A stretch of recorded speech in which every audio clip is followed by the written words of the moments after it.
Bismillahirrahmanirrahim. Assalamualaikum warahmatullahi wabarakatuh. Gimana kabarnya hari ini? Alhamdulillah. Anak-anakku, hari ini kita akan membahas belajar fikih tentang khitan. Apa itu khitan?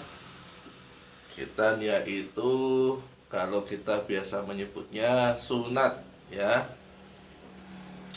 Khitan, kita akan membahas tentang khitan, sejarah khitan, hukum-hukum khitan, dan lain sebagainya.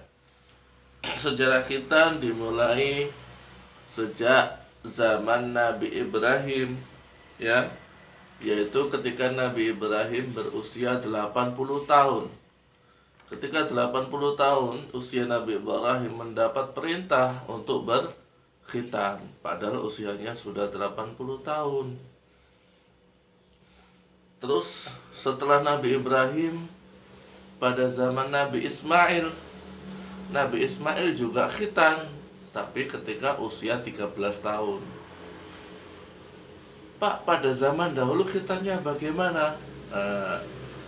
Pada zaman Nabi Ibrahim sendiri berkhitan dengan kapak, pencok, ngarani ya, kapak. Nggak tahu Nabi Ismail bagaimana. Tadi yang dijelaskan di buku, Nabi Ibrahim berkhitan dengan kapak. Setelah itu Nabi Muhammad SAW. Nabi Muhammad ini ada dua riwayat yang mengatakan, yang pertama Nabi Muhammad dikhitan oleh malaikat Jibril ketika Nabi Muhammad hendak dibedah hatinya dan disucikan. Ada yang mengatakan Nabi Muhammad ini dikhitan oleh kakeknya. Siapa? Abdul Muthalib. Khitan secara bahasa artinya memotong kuluf, ujung kemaluan, ya, secara bahasa. Sedangkan secara istilah, memotong kuluf yang menutupi kasyafa. Kasyafa itu ujung kemaluan laki-laki, atau kalau orang biasa menyebutnya kepalanya kemaluan anak laki-laki. Sehingga setelah dipotong itu kelihatan. Khitan dibagi menjadi dua, i'dzar dan khafat. I'dzar ini untuk khitan laki-laki dan khafat ini untuk khitan perempuan. Tujuannya khitan apa?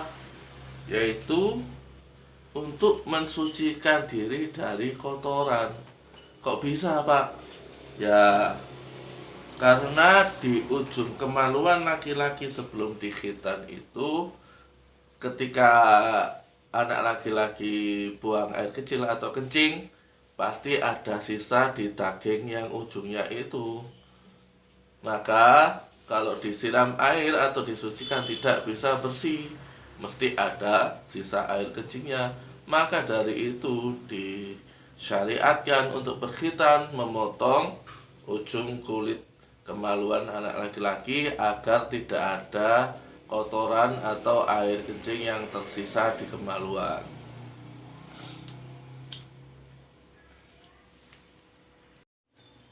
Selanjutnya, hukum melaksanakan khitan. Khitan itu berhukum wajib atas dasar annal aklufa la yatruka fil Islam hatta yakhtatin. Sesungguhnya orang yang tidak dikhitan itu tidak akan dibiarkan masuk Islam sampai ia berkhitan. Jadi dari hadis tersebut, salah satu syarat masuk Islam adalah khitan. Ya, maksudnya masuk Islam yaitu ketika anak itu sudah mencapai usia baligh yang berkewajiban menjalankan syariat Islam.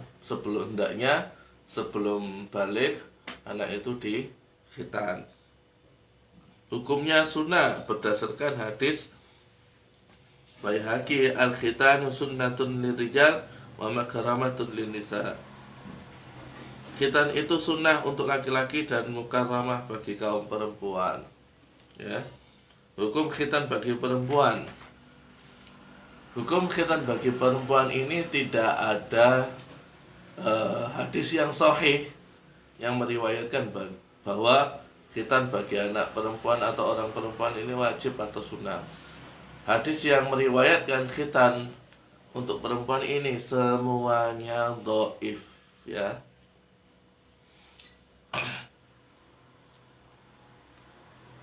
Pelaksanaan khitan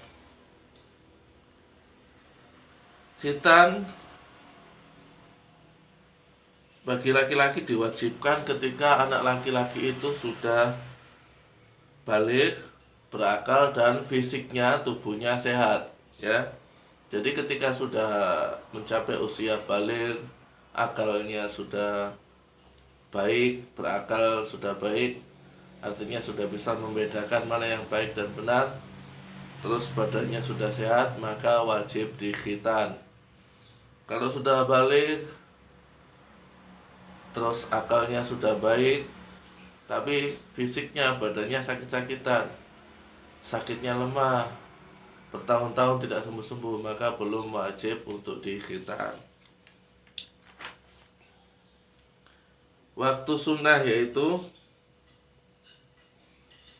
khitan dilaksanakan sebelum akil balik. Jadi dikatakan khitan itu berhukum sunnah ketika dilakukan sebelum usia balik, ya.